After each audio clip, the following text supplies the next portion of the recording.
रब से दुआ करना भी एक इबादत है और वो अजीम इताअत है जो मुश्किल से हासिल होती है। जो बंदा अच्छी दुआ कर सकता है वो ना गमगीन होगा ना परेशान, क्योंकि खुदा की रस्सी के अलावा सब रस्सियां टूट जाएंगी। उसके दरवाजे के अलावा तमाम दरवाजे बंद हैं। वो करीब है, सुनता और देखता है। वो तो तुम्हारी सारी दुआएं कबूल करना चाहता है, तो क्यों मायूस होते हो तुम? वो जल्द तुम्हें खुशियां देने वाला है। जिन्हें अपने रब पर यकीन हो, भरोसा हो, तो वो फिर मुश्किल वक्त में घबराया नहीं करते। मुश्किलात आती हैं, आती रहेंगी, लेकिन अपने रब पर यकीन पख्ता होना चाहिए कि जिस रब ने मुश्किल में डाला है वो निकालने पर भी कादिर है। मुश्किलें बाद में आती हैं, अल्लाह पाक हमारे लिए आसानी पहले ही भेजता है। वो आयत है ना, हर मुश्किल के साथ आसानी है। यकीन रखें, जो दिल दूसरों की खुशी देखकर हसद से पाक रहते हैं, अल्लाह उन्हें ऐसी खुशियों से नवाजता है जो दुनिया के लिए काबिल रश्क बन जाती हैं। अगर तुम्हारी जिंदगी में उस वक्त तक तकलीफें और मुश्किलात हैं, तो ये हमेशा नहीं रहेंगी। यकीन रखो, अल्लाह तुम्हारे लिए आसानी का दरवाजा खोलने वाला है। देखना, वो वक्त जल्द आएगा जब तुम सुकून महसूस करोगे और अपने सब्र का बेहतरीन सला देखकर खुश हो जाओगे। बस हिम्मत ना हारो, तुम्हारी आसानी करीब है। कभी कभी इंसान लड़ते लड़ते थक जाता है। आखिरी उम्मीद रात की तन्हाई में, तहज्जुद के सजदे में आंसुओं से अल्लाह से बातें करना होता है और दिल हल्का हो जाता है। नामुमकिन के लिए दुआ करने से न रोको, क्योंकि तुम्हारे साथ अल्लाह है और बेशक वो हर चीज पर कादिर है। वो हर नामुमकिन को मुमकिन में बदल सकता है।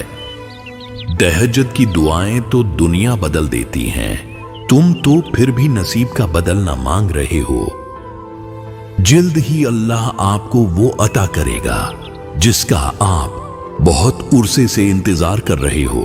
आमीन की दें और सब्र रखें। बेशक मेरा अल्लाह हर चीज पर कादिर है। तुम्हारी दुआएं बस कबूल होने वाली हैं इंशाअल्लाह। बेशक मेरा परवरदिगार दुआ सुनने वाला है। ये वो दुआ है जिससे जमाने बदल गए, वक्त बदल गया। इस दुआ में अल्लाह ताली के पास से रहमत मांगी गई है, जैसे बहुत ही खास जो रहमत मिली, जो वाकई मिली। नौजवानों को ये दुआ अपनी दुआओं में शामिल कर लें। ये दुआ सूरह कहफ में है। तर्जुमा, ए परवरदिगार, हमको अपनी रहमत खास से नवाज और हमारा मामला दरस्त कर दे। आमीन या रब्बिल आलमीन। ए आदास रो, देखना बहुत जल्द अल्लाह की मदद आएगी और वो ऐसी मदद करेगा कि तुम गुमान भी नहीं कर सकते। वो तुम्हें ऐसे थाम लेगा, तुम्हें लगेगा मौजिजा हो गया।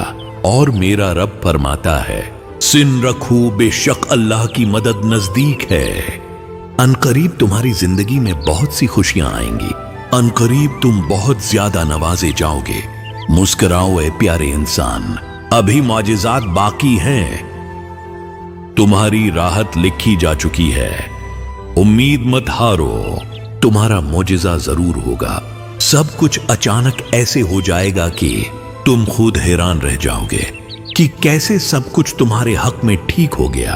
तुम ये देखकर दंग रह जाओ कि अल्लाह ने तुम्हारी दुआओं को कैसे कबूल किया। इसलिए अपनी दुआओं के बारे में फिक्र न करो। वो न कभी सुनी होती हैं, न ही रद्द की जाती हैं। अपने मोहब्बत करने वाले अल्लाह पर भरोसा रखो। अल्लाह के फैसले हमेशा देर से ही समझ आते हैं, लेकिन जब समझ आते हैं तो आंखें भीग जाती हैं और दिल कहता है, अल्लाह का शुक्र है, जो हुआ बेहतरीन हुआ। हर ताखीर में हिकमत छिपी होती है और हर महरूमी के पीछे अता का दर खुला होता है। हजरत यूसुफ जानते थे कि सब दरवाजे बंद हैं, लेकिन फिर भी वो बंद दरवाजों की तरफ दौड़ पड़े और अल्लाह ने एक एक करके सब दरवाजे खोल दिए और अगर तुम्हें कभी लगे कि दरवाजे बंद हैं, तुम्हारे लिए तो जान लो तुम्हारा और यूसुफ का खुदा एक है। हम नेकी करने के लिए मुनासिब वक्त आने का बहाना करते हैं, मगर मौत जब आती है एक लम्हा नहीं देती और इंसान की रूह जहान से उस जहान में मुंतकिल हो जाती है जहां एहतिसाब हमारा मुंतजर होता है। जिंदगी को गनीमत जानिए और अपना एहतिसाब दुनिया में ही कर लीजिए। अगले जहां एहसाब बहुत सख्त होगा। नहीं, बिल्कुल नहीं। आपको ऐसा क्यों लगता है कि अल्लाह के करीब सिर्फ वही लोग हो सकते हैं जो बहुत नेक हों, परहेजगार हों, या उनका माजी बिल्कुल पाक साफ हो? ऐसा नहीं है। अल्लाह तो देखते हैं कि कौन कितनी खालिस नीयत से आया है, किस इंसान ने मेरे लिए किया छोड़ा, कितनी मोहब्बत की, कितनी खालिस तौबा की। अल्लाह के मियार इंसानों के मियार की तरह थोड़ी हैं। वो रब नहीं देखता कि कौन कितने गुनाहों से होकर आया है। वो तो ये देखता है कि मेरा बंदा आया है साथ नदामत और शर्मिंदगी के, फिर अल्लाह खुद उसे पाक कर देते हैं।